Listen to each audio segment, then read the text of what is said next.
non aussi, ça c'est la RDC. Donc je trouve ce sentiment quand je voyage. Je pense que le principal défi maintenant est de faire cet investissement en infrastructure et en infrastructure sociale et de laisser l'espace au secteur privé.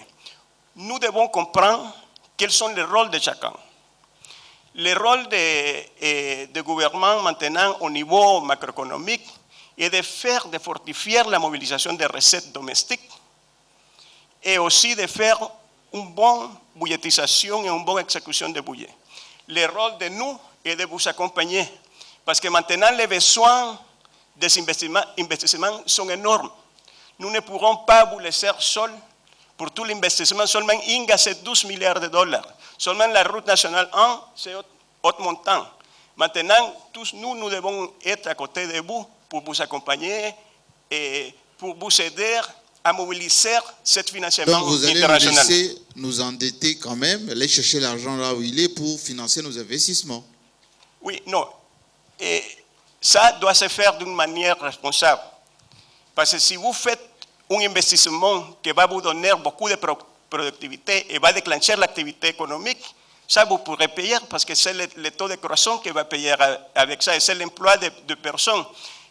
Mais le autre grand défi aussi, c'est de déclencher l'activité économique dans la province. Ça va aussi toucher la pauvreté. Mais comme je dis, c'est un rôle partagé. Dans ce moment, votre recette, ça ne suffit pas. On doit vous aider à mobiliser la recette d'une manière responsable et de cette manière, vous pourrez adresser les grandes limitations que vous avez pour votre infrastructure. Parce que vous savez construire la fondation macroéconomique. Maintenant, il faut construire la fondamentation de l'investissement social et de l'investissement d'infrastructure. Et je suis sûr, si vous me demandez, et comme je me trouve très congolais, je suis sûr que dans 20 ans, dans 15 ans, ce pays, ça sera le moteur de croissance de toute l'Afrique. Merci beaucoup. Question des confidences entre nous, Fonds monétaire et Congolais. La gouvernance, ça s'est amélioré, la gouvernance. Oui, non, on doit regarder les choses en perspective. Oui. Et nous devons regarder de où est-ce que vous venez. Quand je regarde au niveau des contrats miniers, qu'avant il n'y a qu'un contrat minier qui s'est publié, mais maintenant vous publiez 134 contrats miniers, et que s'il y a besoin de savoir d'une chose, je peux aller avec quelques ministres et demander l'information, ils me donnent l'information. Vous pourrez avoir la conclusion pour vous-même.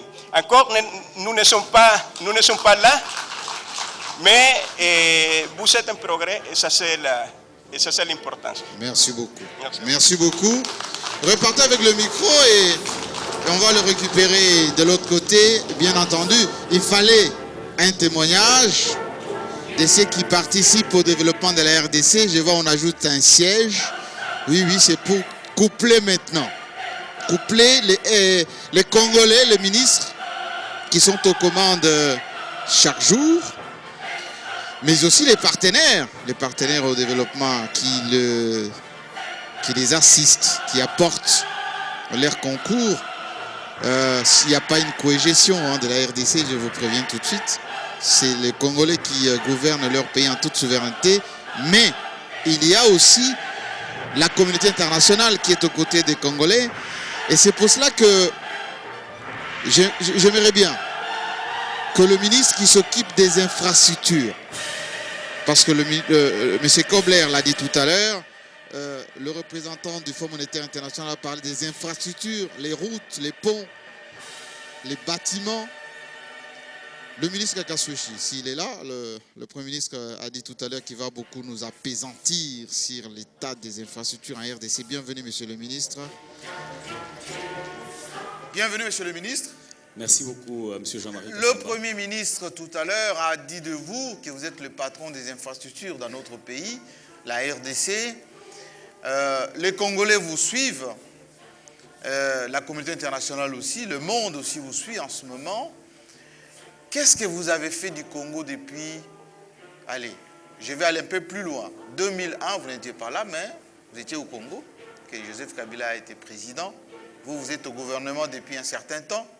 Quel est l'état des infrastructures de notre pays aujourd'hui? Quelles sont les réalisations symboliques qui peuvent donner envie aux Congolais de dire qu'ils sont fiers de vous, ministre? Merci beaucoup, M. Jean-Marie. Je remercie aussi Son Excellence, M. le Premier ministre, et les honorables députés et sénateurs, ainsi que tous les membres du gouvernement ici présents. Je remercie les partenaires techniques et financiers et tous les invités pour nous avoir offert cette occasion de nous exprimer devant cet auditoire. Oui, M. Jean-Marie Kassamba, je dirais que depuis qu'il y a eu cette vision d'impulser le développement de ces pays par l'amélioration de la qualité des infrastructures de base, cheval de bataille du chef de l'État, à travers d'abord les 5 chantiers de la République, qui a été relayé par la révolution de la modernité, beaucoup a été fait, bien que beaucoup aussi reste à faire. Beaucoup a été fait. Pourquoi? Les chiffres ont été développés tout à l'heure. Nous avons un réseau routier de 153 000 km, constitué essentiellement, malheureusement, des routes en terre, donc des routes qui se dégradent au vu de notre hydrographie. Ces réseaux, en 2006, n'avaient qu'à peine 4 500 km qui étaient praticables. Les projections auraient pu le permettre. Vous verrez que la grande partie de l'étendue du territoire était quasiment inaccessible. De 2006 à nos jours, nous avons 21 000 km de routes réhabilitées, réouvertes. Cela, concrètement, permet de relier énormément les chefs-lieux des provinces, des territoires, aux villes. Et sur les 159 villes, chefs-lieux des territoires et chefs-lieux des provinces, nous avons 72 aujourd'hui qui sont complètement reliés, soit un taux de désenclavement de 45%. Aujourd'hui, vous le savez, on peut partir de Kinshasa à Matadi pratiquement en 6 heures. Il y a quelque temps, c'était des jours, c'était pénible. On peut partir de Kinshasa à Kikwit en 7 heures. Il y a quelque temps, c'était en plusieurs jours. On peut partir de Lubumbashi au Katanga, en passant par Kalemi, Bukavu, Beni, Kisangani, aller jusqu'à Bumba, et d'ici là, on saura aller jusqu'à Zongo. Donc, pratiquement, donc vous avez de bout en bout. Vous avez désenclavé le Congo. Tout à fait. Et donc, énormément de choses ont été faites, mais je l'ai dit, ces 153 000 km de route, nous venons de rouvrir complètement 21 000 km sur un réseau d'intérêt général.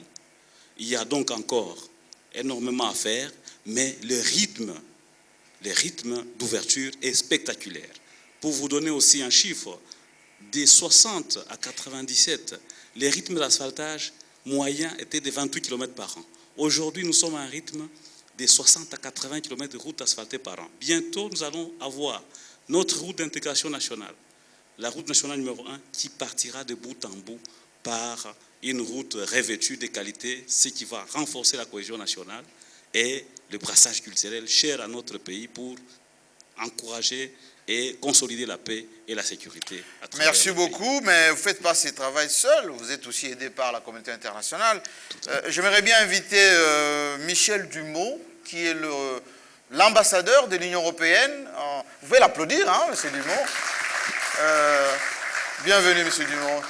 Merci. Merci beaucoup. Je vous présente le ministre. Moi, je n'ai pas besoin d'être présenté. Je sens qu'ils travaillent ensemble. On travaille assez bien ensemble. Je sens qu'ils travaillent ensemble. Alors, monsieur le ministre qui était en train de nous présenter l'état des lieux du Congo reluisant avec le désenclavement, etc. L'Union européenne et la Belgique avaient quitté le Zaïre en 92 exactement, lorsqu'il y a eu la rupture avec la coopération. Vous êtes actuellement l'ambassadeur de l'Union européenne ici. Qu'est-ce que vous faites pour nous, les Congolais, concrètement? Écoutez, merci de cette occasion d'expliquer effectivement aux téléspectateurs congolais ce que nous faisons, dont nous faisons effectivement beaucoup dans le domaine des infrastructures, mais plus largement, nous appuyons tous les efforts du gouvernement congolais en vue de la paix et de la stabilité, de l'enracinement de la démocratie et des droits de l'homme et d'un développement durable au service de la population, parce que ça, c'est bien le problème. On voit les résultats qui ont été obtenus sur le plan macroéconomique depuis des années, mais comment la population peut en bénéficier. Et donc le cœur du problème, c'est la gouvernance. C'est ce qu'avait souligné le Premier ministre dans son discours d'investiture il y a maintenant près de 3 ans. Et c'est la raison pour laquelle ce pays qui a des potentialités extraordinaires, on pense évidemment aux mines, mais c'est quand même surtout tout ce qui est l'agriculture, les terres, l'eau, et puis surtout sa richesse en hommes. Pourquoi tout ça ne se traduit pas dans la réalité pour les gens? Pour des problèmes de gouvernance. C'est la raison pour laquelle nous avons un programme effectivement en matière d'infrastructure, mais nous avons aussi la santé, le développement durable et tout ce qui concerne la réforme de l'État, la police, l'armée et la justice. Je prends la justice parce que ça c'est fondamental. Oui. Alors, pourquoi? Je vais vous laisser continuer. Mais vous avez, il n'y a pas longtemps, participé à la mise en place d'un tribunal qui a été rénové, pour ne pas dire construit, tout neuf, pour permettre à la justice de dire les droits. Mais est-ce que ça se limite seulement là, ou bien d'autres domaines d'intervention? Non, mais ça c'est fondamental. Effectivement, c'est plus qu'un tribunal, c'est une véritable cité de la justice qu'on est en train de construire avec le palais de justice, la réhabilitation du ministère de la Justice et surtout, ce qui est fondamental, c'est l'Institut national de formation judiciaire qui va permettre de former tous les gens dans les métiers de la justice, les magistrats, les greffiers et tous ces gens qui vont servir. Et c'est très important parce que la justice, évidemment, c'est le cœur du contrat social, mais je vais prendre un exemple. Bon, l'agriculture ici est une chance extraordinaire. Il y a 800 000 km² de terres qui sont inexploitées. Mais la justice, c'est très important parce que si vous n'avez pas des tribunaux qui permettent de dire à qui appartient la terre, qui a une insécurité foncière, ça veut dire qu'il n'y a pas de titre de propriété, ça veut dire qu'il n'y a pas d'hypothèque, ça veut dire qu'il n'y a pas de prêt bancaire et donc il n'y a pas de développement d'agriculture. Donc la justice, très concrètement, ça veut dire aider la population congolaise à prendre en main son destin et à se développer. Monsieur le ministre, j'aimerais quand même, parce que nos compatriotes qui nous suivent, notamment à l'étranger, parce que nous sommes très suivis à l'étranger, un peu pour nous aussi, Télé 50, hein, depuis hier ce canal, se pose la question, l'Union européenne, est-ce que la route, par exemple, Kinshasa-Matadi, ou du côté de Bandundu, continue à financer malgré la crise, ou bien vous avez d'autres programmes? On avait annoncé par exemple le programme entre Kananga et Mbujimaï, qui n'a toujours pas vu le jour. Est-ce que, la question est beaucoup plus directe, est-ce que l'Union européenne aujourd'hui a les moyens de sa politique pour continuer à aider la RDC dans son développement? Voilà. Merci beaucoup. Je vais dire qu'aujourd'hui, en matière d'infrastructures de base, vous savez, c'est les secteurs dont les coûts d'investissement sont les plus onéreux. Et donc, nous avons bâti une stratégie qui se focalise sur 3 piliers de financement. Le premier pilier, c'est bien sûr les ressources propres. Et ces ressources sur fonds propres, ça peut être mobilisé sous plusieurs formes. Aujourd'hui, nous allons même dans des formes de concessions, qui sont des formes de partenariat public-privé. C'est le cas de la route Kinshasa-Matadi, c'est le cas de la route Kasumbalesa-Lumbashi, Likasi jusqu'à Kolwezi. Et je le rappelle ici, la route Likasi-Kolwezi n'avait jamais été asphaltée et elle avait juste un monocouche qui a été laissé par la colonie depuis 1958 et là elle est asphaltée avec des ponts modernes qui permettent la circulation dans 2 sens. C'est une vision de modernité.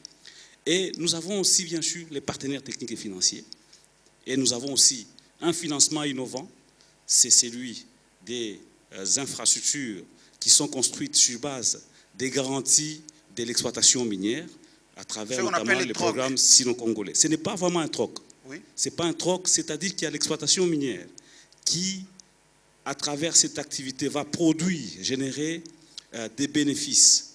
Et ces bénéfices sont hypothéqués pour venir construire les infrastructures. On ne les attend pas, on les consomme à l'avance, on prête l'argent à la République de manière à ce que ces fonds qui seront générés par la suite par cette exploitation viennent rembourser ces fonds. C'est vraiment pas la... Alors dans le cas de l'Union européenne, parce qu'il est à côté de nous... L'Union européenne, oui, je dois le dire, autant que d'autres partenaires techniques et financiers, la Banque africaine de développement, la Banque mondiale et des partenaires bilatéraux comme les coopérations japonaises et la coopération belge, j'en passe, est en train aujourd'hui d'intervenir sur la route nationale numéro 1 des Bachamba à Luangue. Nous avons été avec l'ambassadeur en mai 2014.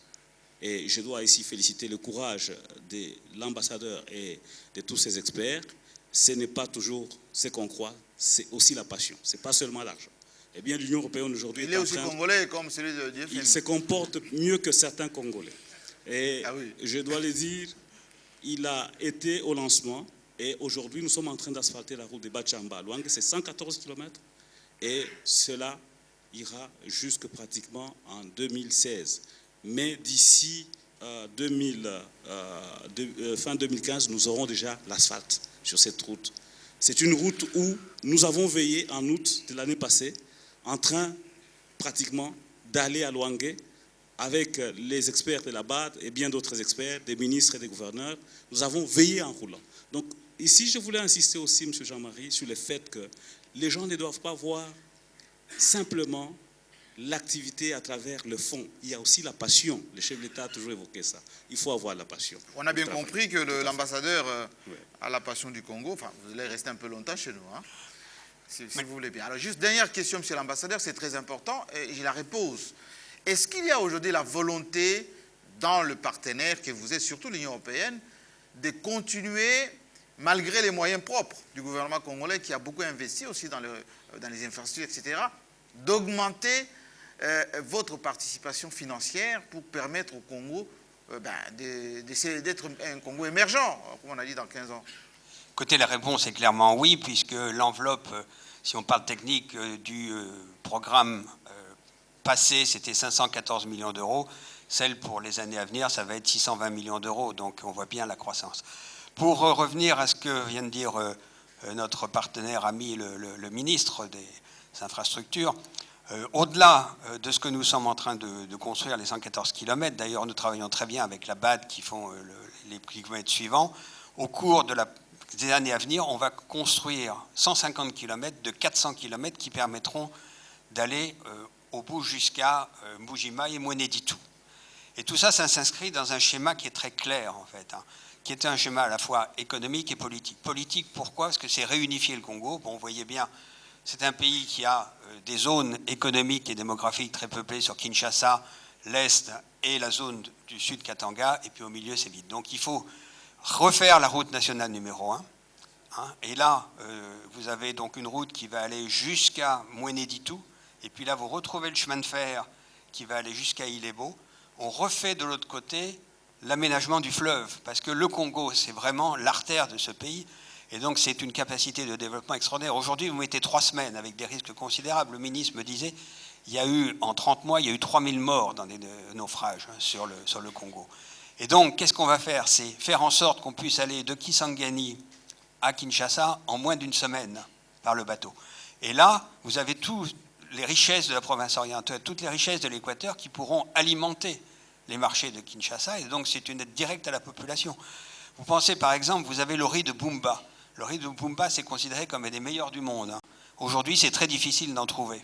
Ici à Kinshasa, vous pouvez peut-être, quand vous allez au marché de la Liberté, à 5 h du matin en trouver. Mais sinon, vous allez trouver du riz qui vient d'Asie du Sud-Est, qui a été bourré de pesticides, qui est passé pendant des heures, et qui est vendu à la population de Kinshasa. Donc la chance qu'on a avec tous ces moyens des infrastructures, c'est de permettre à la population de mieux vivre dans les années à venir. Comme quoi, on mange aussi les routes. Hein? Comme quoi. Hein? Oui, oui. Parce qu'on dit souvent, on ne mange pas les routes. On va terminer votre partie. On ne mange pas les routes, mais les routes servent à manger. Ça donne à manger. Merci beaucoup. On se rend compte, monsieur le ministre, que l'ambassadeur connaît mieux le Congo, les Congos profonds, et c'est à mieux. En ce qui concerne les infrastructures aujourd'hui, est-ce que vous allez prendre le pari dans ces financements innovants que vous avez, les trocs, de développer un peu plus, pas seulement avec la Chine, mais avec d'autres partenaires, ou vous allez seulement garder les Chinois? Nous avons énormément de défis, comme on l'a dit, bien qu'il y ait beaucoup de choses qui étaient déjà faites. Et nous avons besoin d'énormément de partenaires, de financements. Et nous tenons aussi à avoir énormément de partenaires congolais. Et là, je dois féliciter ici l'activité qui vient d'être développée, notamment l'ouverture des routes par la méthode à haute intensité de main-d'œuvre pour certaines artères qui ont un trafic relativement faible. C'est le cas de l'axe numéro 7 qui part de Kananga jusqu'à Lodja et en allant jusque du côté de la province orientale, en passant par Opala. Nous sommes en train de faire l'ouverture de cette route par la méthode de haute intensité de main-d'œuvre, par cantonnage manuel, où nous avons un rendement qui est tout à fait très bon. Et nous avons aussi développé ces projets du côté de la route nationale numéro 1 en partant des Moines du Tour vers Kamina. C'est une route qui était quasi impraticable. Aujourd'hui, elle est praticable à la satisfaction de toute la population et des usagers. Et nous avons vraiment besoin de beaucoup de partenaires. Nous développons maintenant ces partenariats même sur les routes en terre. Et nous faisons des concessions. Nous avons une expérience qui est en train de se faire au Nord Kivu, de la frontière avec l'Ouganda, de Kasindi, en passant par Beni jusqu'à Butembo. Merci beaucoup. On peut l'applaudir. Vous avez vos collègues, gardez le micro, on va l'équiper de l'autre côté, qui vont pouvoir participer. Je vais garder l'ambassadeur. Une seconde. Non, venez avec moi. Monsieur le ministre, je vous libère. Est-ce que vous avez déjà acté le décaissement du budget pour 2015 et 2016? Ou c'est juste les intentions? Non, ça ne fonctionne pas comme ça. On fait des conventions de financement sur les différents projets. Oui. Et l'argent, par exemple, pour la route nationale numéro 1, il est effectivement décaissé. Et disponible? Il est tout à fait disponible, oui, bien sûr. Merci beaucoup. Non, ça c'est pour la caisse. C'est pour la caisse. Merci beaucoup. Oui, mais uniquement pour les Congolais, évidemment. Seulement pour les Congolais. Merci beaucoup. Vous avez bien remarqué que les partenaires, contrairement à ce qu'on pense, qu'ils promettent souvent et qu'il y a toujours des plans de financement qui traînent et parfois on vous colle des conditionnalités, droits de l'homme, bonne gouvernance, etc. Et parfois on bloque au milieu. Bon, l'ambassadeur nous a donné la garantie que nous avons suffisamment les moyens maintenant de la politique pour continuer, y compris avec l'Union européenne. Bon, les transports, c'est le Congo. On doit quand même demander maintenant si on peut quitter Kinshasa, aller à l'intérieur du pays. Est-ce qu'on a des équipements? Aujourd'hui, les bus, le train. Il y a le ministre des Transports qui est remplacé par son collègue de l'économie, Bahati Lokwebo. Est-ce qu'il est avec nous? Oui, monsieur le ministre, venez avec moi. Il faut l'applaudir, mais le ministre Bahati. Il connaît les Congos profonds. Bienvenue, monsieur le ministre. Installez-vous de l'autre côté. Avant que le représentant de la Banque mondiale vienne nous rejoindre, j'aimerais quand même vous poser des petites questions en tant que Congolais, monsieur le ministre. Je sais que vous êtes l'intérimaire, ou si vous voulez bien vous assurer la continuité de l'État parce que votre collègue Kaumba est en déplacement. Mais est-ce que vous pouvez nous dire aujourd'hui si le Congo peut avoir des moyens de transport dignes d'un grand pays aujourd'hui? Merci beaucoup pour l'occasion que vous m'offrez de venir parler au nom de mon collègue, le ministre des Transports et Voies de Communication, qui est en déplacement. Pour répondre directement à votre question, je pense que vous avez mentionné au tableau les mots, les chiffres et les faits. Les faits sont là et répondent directement à votre préoccupation pour dire que nous sommes justement en train de répondre à cette préoccupation, celle d'une desserte de qualité et aussi en termes de quantité pour ce qui est des services de transport. Autrement dit, on a vu à Kinshasa Transco. Il y a Transco, ce n'est pas seulement à Kinshasa. Dans le programme du gouvernement, Transco va être également essaimé dans toutes les provinces. L'objectif, c'est d'atteindre d'ici 2016 2000 bus à Kinshasa et puis on ira vers les provinces. Et il n'y a pas que cela. Le programme, le projet Esprit de vie, qui déjà donne de très bons résultats à Kinshasa, va être étendu également dans les provinces. Donc vous nous rassurez que Esprit de vie, on peut voir à Lubumbashi, à Kananga, à Bukavu, où les particuliers peuvent aussi avoir de... Puisque l'expérience a démontré que c'est un bon projet et que tout le monde, tous ceux qui ont pris des engagements les respectent, la preuve c'est que déjà à quelques mois, le remboursement qui a été effectué par ceux qui ont bénéficié de crédits véhicules, aujourd'hui, le remboursement effectué permet déjà d'augmenter le nombre de bus. Donc on va commander 60 bus Esprit de vie pour renforcer le charroi. Alors, avant qu'on puisse parler des Congo Airways, j'aimerais quand même que M. Moustapha Amadou, qui est le représentant de la Banque mondiale, puisse nous rejoindre. Où serait-il? Parce que la Banque mondiale ne construit pas seulement les routes. Bienvenue, monsieur Amadou. Merci. Prenez place, s'il vous plaît. Je vous présente le ministre. Bon, lui, peut-être, il est à l'économie. J'aimerais bien savoir si la Banque mondiale, qui est chez nous, parce que contrairement au FMI qui avait un peu boudé la RDC à un moment donné, vous étiez resté présent durant tous ces temps. Donc vous avez participé à la croissance. Oui, je vous remercie. Je remercie aussi son Excellence, Monsieur le Premier ministre, pour l'opportunité qu'il nous donne de nous exprimer. Vous savez, la Banque mondiale est une institution qui travaille avec le gouvernement congolais sur plusieurs secteurs. Ce sont des secteurs prioritaires qui sont définis par la République démocratique du Congo, par le gouvernement, mais de manière plus spécifique pour les transports qui sont un secteur prioritaire. Donc, c'est pour la Banque mondiale un secteur prioritaire pour plusieurs raisons. D'abord, la dimension économique qui a été évoquée tout à l'heure. Il y a aussi la dimension de stabilité du pays, d'interconnectivité, et la dimension aussi pour promouvoir la compétitivité, l'attrait des investisseurs étrangers. Parce que ce sont ces investisseurs-là qui vont créer des emplois donc pour le bénéfice de la population congolaise. Donc c'est sur cette base que nous avons décidé d'appuyer les programmes prioritaires du gouvernement en matière de transport. Nous avons un certain nombre de projets qui sont en cours d'exécution. Lesquels, par exemple? Parce que quand vous dites, vous encouragez les Congolais, bon, j'aimerais quand même, avant que vous puissiez nous dire dans quel domaine vous intervenez, à quelle hauteur, parce que financièrement parlant, il faut qu'on sache quand même. Est-ce que vous corroborez dans le même sens d'accentuer sur les avancées, les indicateurs? Vous les validez aussi? Non, absolument. Là, c'est lorsque, dans le cadre de la coopération avec le gouvernement de la RDC, nous mettons un accent particulier sur les résultats. Donc, c'est les résultats. C'est les résultats qui sont visibles. D'ailleurs, c'est le thème de cette émission pour parler de chiffres. Oui. Et donc, je pourrais vous parler de résultats qui sont très tangibles à travers les projets qui sont financés par la Banque mondiale. Pour vous donner juste quelques exemples, il y a un projet, le projet ProRoute, qui vise à désenclaver la partie est, la partie nord du pays. À travers ce projet, nous avons vu, c'est un projet qui a commencé depuis 2008, nous avons déjà vu près de 1500 km de routes qui ont été réouvertes. Nous avons vu près de 2000 km de routes qui ont été entretenues. Et quel est l'impact de ces résultats? Donc nous voyons maintenant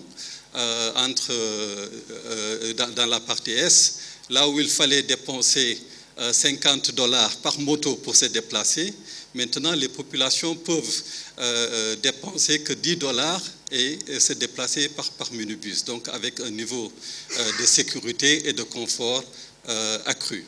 Nous avons également vu le prix des denrées de première nécessité baisser, notamment le prix du manioc à Kisangani qui a été divisé par 3. Et peut-être une anecdote qui pourra intéresser les téléspectateurs, le prix de la bière aussi a baissé de 4500 congolais à 2500 congolais. Donc là, c'est quand même... Ce qui veut dire que le social se retrouve aussi jusqu'au niveau de la bière. Absolument. Donc là, je crois que c'est quand même pour faire le lien entre les investissements au niveau des transports et le vécu quotidien des Congolais. Alors, monsieur le ministre, vous avez la casquette du ministre de l'économie, donc vous pouvez aussi nous confirmer ou infirmer ce que dit monsieur de la Banque mondiale. Ce que vient de dire monsieur Moustapha Ndia est d'autant vrai que le transport, c'est une des composantes essentielles de l'économie. Vous pouvez produire, mais si vous ne pouvez pas acheminer la production vers le consommateur, vous n'aurez rien fait et votre projet va s'arrêter. Parce que si vous ne vendez pas, vous ne pouvez pas continuer à produire. Et donc, le transport est un élément essentiel du social. Et la Banque mondiale intervient à quelle hauteur? Parce que souvent, on nous embrouille avec des chiffres. Nous, Congolais, voilà, la Banque mondiale, les routes, l'éducation, etc. En ce qui concerne les transports, ils font quoi? Dans quel domaine? par exemple Congo Airways ou peut-être Transco, ils interviennent à quelle hauteur, monsieur le ministre? D'abord, la politique du gouvernement, telle que voulue par son Excellence, Monsieur le Président de la République, c'est d'abord de compter sur nos propres moyens et ensuite aller vers les partenaires. Et donc, les projets qui sont en cours, ceux que j'ai annoncés et d'autres que je pourrais annoncer, nous commençons d'abord par y mettre notre propre participation et les partenaires suivent. Il est évident que la Banque mondiale nous a accompagnés dans beaucoup de projets comme à la SNCC et donc nous pensons qu'avec les projets à venir, elle continuera à être à nos côtés. Il n'y a pas que la Banque mondiale, il y a également la Banque africaine de développement. Absolument. Je crois qu'il y a beaucoup de mécompréhension lorsqu'on parle de conditionnalité. Donc, l'intérêt de la Banque mondiale, comme je l'ai dit tantôt, c'est quand même d'avoir des résultats sur le terrain et des résultats durables. Donc, dans ces conditions, je reprends un peu les propos de son Excellence, Monsieur le ministre, oui, qui dit que les priorités sont définies par le gouvernement. Donc, nous, ce que nous faisons, c'est appuyer les priorités du gouvernement. C'est pour cela, d'ailleurs, que les projets ne sont pas exécutés par la Banque mondiale. Ce sont des projets... Il y a beaucoup de vos experts qui viennent aussi.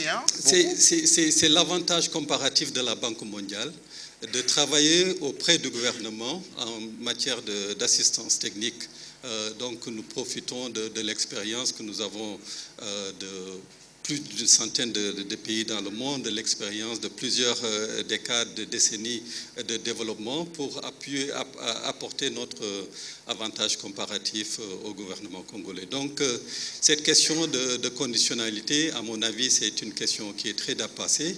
Il faudrait plutôt parler de partenariat entre la Banque mondiale et la République démocratique du Congo. Avec moins de conditionnalité. Je pense qu'il faudrait tout à fait éliminer, je pense, le terme conditionnalité dans notre discussion. Je crois que si vous assistez aux discussions que nous avons avec les différents collègues du gouvernement, le mot de conditionnalité ne revient jamais. Donc nous discutons de questions techniques, nous regardons ce qui est bien pour le pays, ce qui va générer une croissance durable, un développement durable. Et donc c'est sur la base de discussions techniques que nous assistons le gouvernement congolais à concevoir les projets pour le bien-être des peuples congolais. Alors, le temps que je puisse permettre à monsieur de la BAD de dire peut-être un mot tout à l'heure pour venir, je vais vous libérer, j'aimerais savoir, sur 2015-2016, vous êtes comme l'Union européenne, déjà planifié quelque chose pour nous, à quelle hauteur? Est-ce que le Congo peut s'attendre à un concours de participation de la Banque mondiale? Au-delà des intentions. Il n'y a pas, on va au-delà des intentions. Je crois que la coopération avec le Congo, c'est une coopération de très longue date qui est fructueuse et qui va continuer. Donc le Congo est un des pays principaux en matière de financement de la Banque mondiale en Afrique. C'est le troisième pays en termes de financement. Nous avons un portefeuille global de 3,5 milliards de dollars, c'est-à-dire c'est l'ensemble des projets qui sont en cours d'exécution. Au cours des 3 prochaines années, nous allons mobiliser un montant total de 1,5 milliard qui sera mis à la disposition du gouvernement congolais pour financer des projets prioritaires. Donc là, cela me permet en fait de dire que, notamment dans le contexte du secteur des transports, nous avons 3 projets. En fait, il y a le projet ProRoute qui est en cours d'exécution.